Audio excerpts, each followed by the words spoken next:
Hi everyone, welcome to Anesthesia 803. My name is Dr. Christine Faust and I will be the faculty of record for this course for this semester. I know we won't be in touch for another few weeks, but I'm looking forward to getting to know you all by email, and certainly feel free to call me and email me. You have my email there, kfaust@missouristate.edu, and that's how I'll communicate with you by email. And I also put my phone number there, but obviously respectfully request that we'll save that type of thing for immediate questions. When you email me, I again respectfully request that you give me 24 hours to answer, and if I haven't answered within 24 hours, please email me back or send me a text and say, hey, I sent you an email, can you please respond? And let's just try and do business that way. And obviously then, if you can't get a hold of me for some reason, please let Monica know and she'll get in touch with me. I should say Dr. Feeney, sorry. And then we'll figure out where we need to go. So I want to start out, let's go to the next slide, and just first of all, you guys, I sent you all the syllabus on your Missouri State email through Blackboard, so you should have gotten, you should get access to that. So let's take a look at the syllabus for a minute. And again, I want to apologize for not being able to be there. I don't know how much Dr. Feeney has told you, but things are a little crazy here at the house.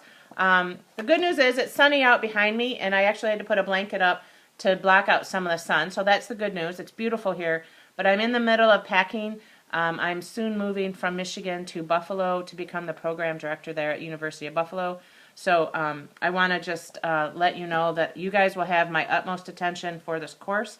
Although I do have to warn you, I will be busy and things are happening fast in my life. So please bear with me. Again, give me minimum 24 hours to respond. But if you don't hear back from me, please don't hesitate to text me or shoot Dr. Feeney an email, and then we'll figure out where we need to go. Anyway, back to the syllabus. I am really excited about this class. I have to tell you, when Dr. Feeney and I were in class together, this was one of my favorite courses that we took at Virginia Commonwealth. I even have my VCU shirt on, so go VCU. And I was so honored and delighted that she asked me to take this course with her and get it developed into this program for you guys at Missouri State. I think you are at the beginning of a very wonderful adventure. Yeah, it sucks to be back in school, but I have to tell you, I'm really excited about this class. So the syllabus, again, you guys should have gotten on Blackboard via your email. You should have received a message there. We are going to obviously do this whole class online. We will be in touch at the end of the semester. I'll come there at the end of the semester, I believe in May, and that's when we'll do the presentations and just have a face-to-face discussion. We will be doing, I request that everything be done in Microsoft Office and turned in to me by Microsoft Word, Papers, or Microsoft PowerPoint. You can also use Prezi for this, for the end presentation, but Microsoft Word is the only thing I can look at, so please keep that in mind when turning assignments in. The required text, Dr. Watcher's book, here I'm going to reach over the table and grab it, sorry about that. You can get on Amazon.com. I don't know if the school took a minute to get that for you guys, but this is absolutely positively one of my favorite texts that I've ever seen on patient safety. I mean, it's an entire book completely devoted to patient safety. So the good and the bad. The good is that it's obviously patient safety, and I think there's a lot of incredible information here. The only thing is that it's not completely related to anesthesia, but I still think there's a lot of stuff here that we can learn from it. And then throughout the semester, you'll see where, I have articles, and then those will be more focused on anesthesia-specific things. But anyway, that's the one required text. The other book is Nance, by John Nance. It's Why Hospitals Should Fly. I don't think anybody should be teaching a patient safety course in this century without having read that book. So that is a required read. At your leisure, there's no timeline for that, just sometime during the semester. And then at the end of the semester when we meet, I would like to have maybe a couple people present the book and just have a nice class discussion about it at the last day. We'll also be doing some presentations that day from your presentations that you're going to make for the end of the course. And then if you go to page 2 on your syllabus, it talks about, there's 5 or 6 books there you can read, your choice, and then you'll write up a little report about that book. And I am totally open to other suggestions.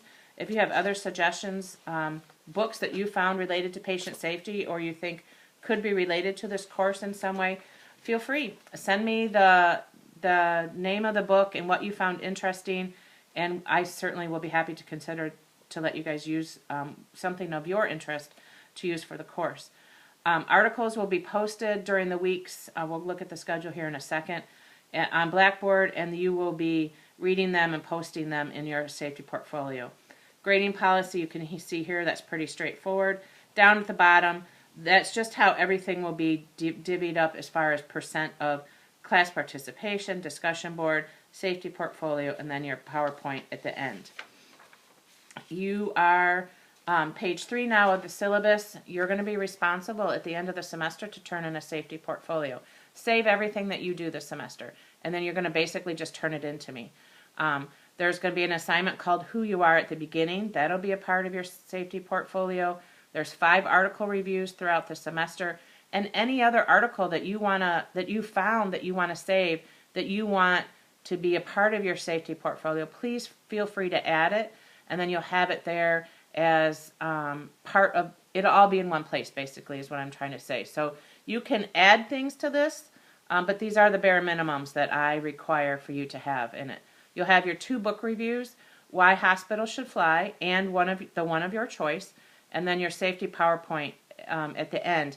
And that will include who you are at the completion. Just a 1 slide included in that talks about how this class has changed how you look at patient safety. And then when you turn that portfolio into me, it should come to me as one file, one folder, I should say. And I want that to include a title page so that I know where to find stuff, where I would find your article, Who You Are at the beginning, where I would find your 5 reviews, so on and so forth, so that it makes easy for me as the instructor to read it and then quickly find what I'm looking for in your portfolio. And for yourself, for later, to find things. The article review, this is pretty self-explanatory. It tells you exactly what should be included in there. And you're going to submit to me a Microsoft Office /PDF file of all 5 papers. A book review you're going to do on Why Hospitals Should Fly, and it talks to you there about what to include. The safety or PowerPoint, the safety PowerPoint at the end will be something that has happened at your facility or that you've witnessed or you've observed, a possible near miss, something safety related. A minimum of 5 slides with transitions to the next slide. It doesn't necessarily have to automatic, but it does help. You will include, when you record it, you'll include your own narration of the slides, and then you'll send it in. We'll all review them, and everybody will have a couple weeks actually to review them before the end of class. And then we'll just bring some up for discussion at the end of the semester. Included in that safety PowerPoint is who you are at the completion. So you're taking that event that you discussed and maybe set forth a proposal on how you could change it or how to prevent it. And then look back at the materials you've gathered throughout the semester and how you can improve or make safety awareness happen at your place of work. And then you can see what was the problem, who was involved, the plan for change. And this is kind of where I like to talk about the potential you have here to make this your final project. This is a good time to start thinking about what you want to do for the end for your project, and this could certainly be the beginning of that. So I always vote for and certainly encourage students to use things early on in their program and then use it throughout your career here at VCU and make it, at Missouri State, and make it part of your final project for your doctoral completion. So next you'll see on the next page of the syllabus course outline, and it just goes through pretty straightforward about what's going to happen every week. So the semester doesn't actually start until January 11th. So sometime during that week of January 11th, by Friday, you're going to send me the assignment, Who Are You? And I think that's coming up next on the next page about what that includes. Super simple, not more than a half a page to a page. Very, just, you'll see in a second what that's all about. And read chapters 1 and 2. Week 2, there'll be a discussion board question. Number 1. So what I'll do is I'll post an article on the Friday before, so probably like the 15th or 16th of January. You'll have an article, you'll have your chapters to read, and I will post a discussion question. So you guys will begin responding to the question on Sunday night. You'll have until Friday to complete the assignment.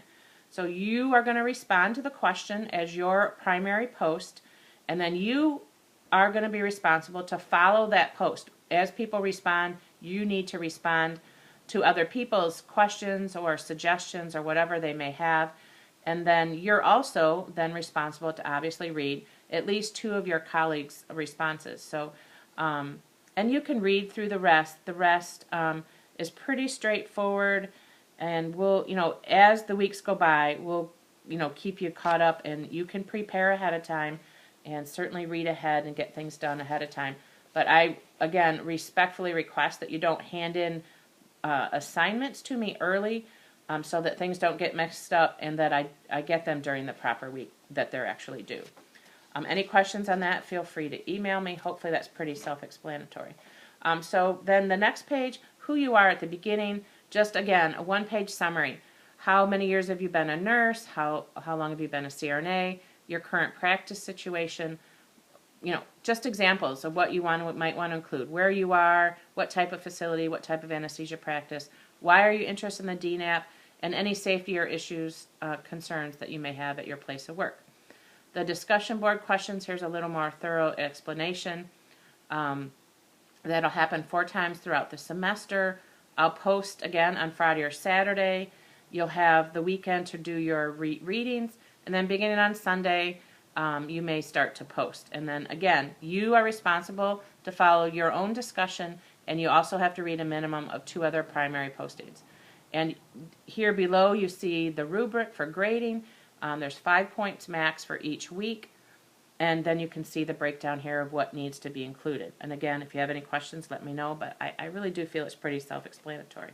And the rest is just, general MSU stuff that has to be included in all syllabi. So that concludes syllabus review. The course objectives are listed there on the PowerPoint, so you can go to the next slide. We talked about the review required text. Go to the next slide. We talked about the grading. Keep going through all the next slides, and then we'll get started with the introduction to patient safety.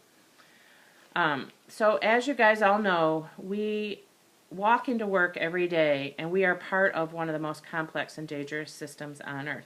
If you go to that next slide, the average rate of exposure of catastrophic events or deaths in various human activities, we fall right in the middle.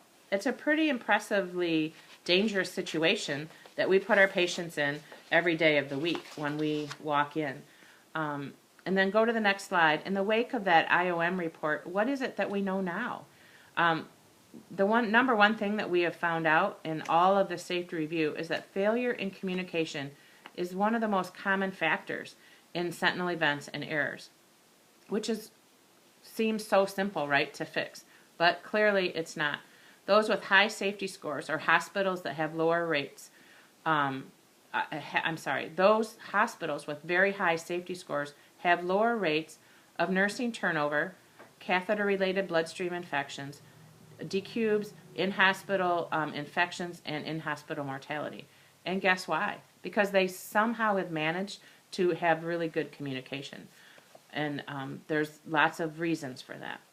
So part of the IOM report is included in To Err is Human. And if you've never read that book, again, that would be a book I would recommend to have on your shelf if you're at all interested in patient safety, because that's pretty powerful stuff to read that. Then on to the next slide, 100,000 Lives campaign. was by the Institute of Healthcare Improvement in JAMA. The article you can find in JAMA, January 18th, 2006. And I know that seems like a long time ago, but we're still looking at that stuff. It was a campaign that included 6 feasible patient interventions, each with demonstrated efficacy, and greater than 3,000 hospitals joined that campaign. And it was known as the 100,000 Lives campaign. And then those hospital and patient outcomes were tracked. So they deployed rapid response systems, or teams, the evidence-based care for acute MI, adverse drug events, next slide, prevention of central lines infections, surgical site infections, and vent-associated pneumonias. And I'm sure you guys all remember back, 5, 6, 7 years ago, your own hospitals were somehow probably involved in that, or at least you'd heard of it. And that's kind of where all those skip measures came out. And those were all related to these 6 factors. So that's why we do the antibiotic timeout. And that's, those things all have become part of our timeouts. So what was the outcome?